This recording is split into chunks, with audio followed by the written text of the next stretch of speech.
हजुर सबैलाई क्रिस्टी अभिवादन जय मसी। म आज तपाईहरुको बीचमा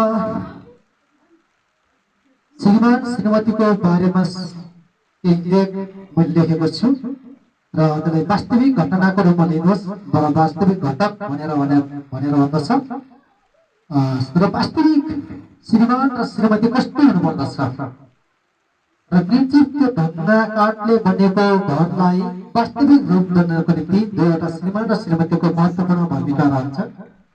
आज म त्यसको बारेमा केही तपाईहरुको बीचमा केही कुरा प्रस्तुत गर्नेछौँ। तपाईहरु ध्यान दिएर सुन्नुहुनेछ।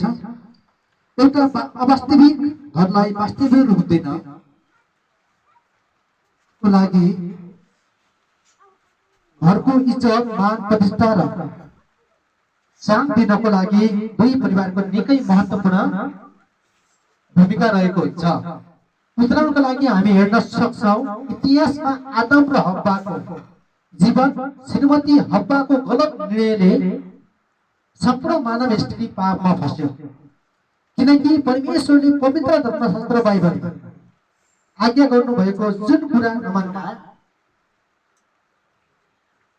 आफ्नो पारिवारिक जीवन पनि व्यथितमय अन्धकारको जीवन जिउनु पर्यो र सम्पूर्ण मानव जीवन गलत बाटोको शिकार बन्न पुग्यो।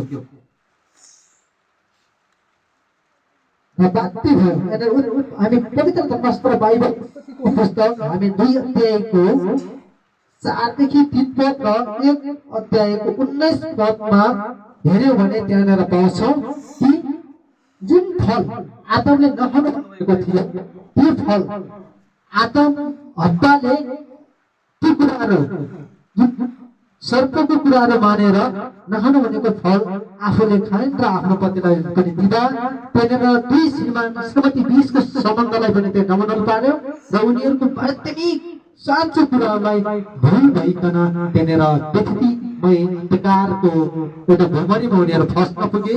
र आज हामी इतिहासमा हेर्ने हो भने सम्पूर्ण मानव स्त्री नै हत्याको गलत निर्णयले गर्दा पापमा फस्यो र आज हामी मानव जातिमा मृत्यु छाएको छ।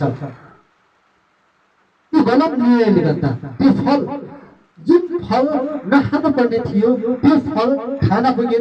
त्यो कारणले गर्दा आज सम्पूर्ण मानव जाति आज विश्वभरिका सम्पूर्ण मानवहरू पापमा फसेका छन् र त्यो नरक कुण्डमा जानु पर्यो। आज त्यसरी नै पनि हामी आफ्नो घरलाई सान मानका साथ अगाडि बढाउनु पर्यो भने हामी हरेकको गलत निर्णयले पनि हाम्रो घर भताभङ्ग र छतासँगै हुन सक्दछ। त्यसैले हामी एउटा उदाहरण हेर्नेछौँ। जस्तै कम्प्युटर हामीले देखेका हुन्छौँ कम्प्युटर भनेर भन्छौँ तर कम्प्युटरमा वास्तविक कम्प्युटर केले बनेको हुन्छ त र कसले के सपोर्ट हुन्छ त्यो कुरा हामी बुझ्दैनौँ। र कम्प्युटर एउटा हार्डवेयर एउटा सफ्टवेयर हुन्छ र हार्डवेयरले पनि आफ्नो निकै महत्त्वपूर्ण काम गरेको हुन्छ र सफ्टवेयरले पनि काम गरेको हुन्छ र हार्डवेयर र सफ्टवेयर मिलेर एउटा कम्प्युटर बनेको हुन्छ। यी दुई बीच हार्डवेयर र कम्प्युटर यी दुई बीच निकै घनिष्ठ सम्बन्ध रहेको छ। हार्डवेयर बिना सफ्टवेयरको केही काम गर्न सक्दैन र सफ्टवेयर बिना पनि हार्डवेयरले केही काम गर्न सक्दैन। यी दुवै हार्डवेयर र सफ्टवेयरको पूर्ण मिलन भएपछि मात्र कम्प्युटरले कार्य सञ्चालन गर्न सक्छ। त्यसैले यी दुई तत्त्वहरूलाई निकै एकै सिक्काको दुई पाटाको रूपमा वर्णन गर्न सकिन्छ। धेरै जसो मानिसले कम्प्युटर यस्तो हो उस्तो हो भनेर भन्ने मात्र चिनेका हुन्छन् तर त्यही कम्प्युटर वास्तवमा कसद्वारा चलेको छ चिन्दैन। यो कम्प्युटर वास्तवमा हार्डवेयर र सफ्टवेयर बिना चलेको हुँदैन। यी दुवैको संयुक्त हिँडाइले कम्प्युटर चल्छ र सम्पूर्ण जीवित मानवको काम धन्दा अगाडि बढ्छ। जस्तै हामी हेर्न सक्छौँ जस्तै हामी फोन लेख गर्न अनि फोटोग्राफी गर्न फोटो खिच्न भ्याउन अनि सबै कागजहरू सेभ गर्न मेल गर्न एक ठाउँबाट अर्को ठाउँ देशबाट विदेश एक जिल्लाबाट अर्को जिल्ला पल्लो गाउँबाट पल्लो गाउँ पठाउनको निम्ति कम्प्युटरबाट सहायता गर्छु। त्यो हुनु नै प्रमुख कारण भनेको हार्डवेयर र सफ्टवेयर मिलेर एउटा कम्प्युटर बन्छ र जुन कम्प्युटर बनिसकेपछि मात्र हामी ती कामहरू गर्न सक्छौँ। त्यसरी नै काठ माटो र ढुङ्गाले निर्माण भएको त्यो निर्जित घरलाई वास्तविक रूप दिन दुवै श्रीमान र श्रीमतीको निकै हात हात छ। किनकि मानिसले भन्ने गर्दछन् यदि घर राम्रो छ भने फलानाको घर राम्रो र कति राम्रो छ भनेर भन्छन्, यदि नराम्रो छ भने फलाना काम नराम्रो भनेर भन्न सक्छन्। त्यस्तै आखिरमा त्यो घरलाई कस्तो बनाउने भन्ने कुरा दुवै श्रीमान र श्रीमतीको हात हुन्छ। कसैले श्रीमान बिना श्रीमतीले केही गर्न सक्दैनन् र श्रीमती बिना श्रीमानले अथवा पत्नीले केही काम गर्न सक्दैनन्। किनकि एउटा घर उदाहरणीय बनाउनमा दुवैको उत्तिकै महत्त्वपूर्ण भूमिका रहन्छ। यदि दुवैजना मध्ये एकजना खराब छ भने घरको स्थिति पनि खराब नै हुन्छ। खराब यसकारण हुन्छ त्यस घरमा इज्जत मान प्रतिष्ठा हुँदैन अनि मानिसहरूको नजरमा खसेको वा नराम्रो देखिन्छ। तब सबैले घृणाको दृष्टिले हेर्ने गर्दछन् र हरेक काममा हेप्ने गर्छन्। तर श्रीमान र श्रीमतीले त्यो जिन्दगीको लामो यात्रामा एउटा घरलाई वास्तविक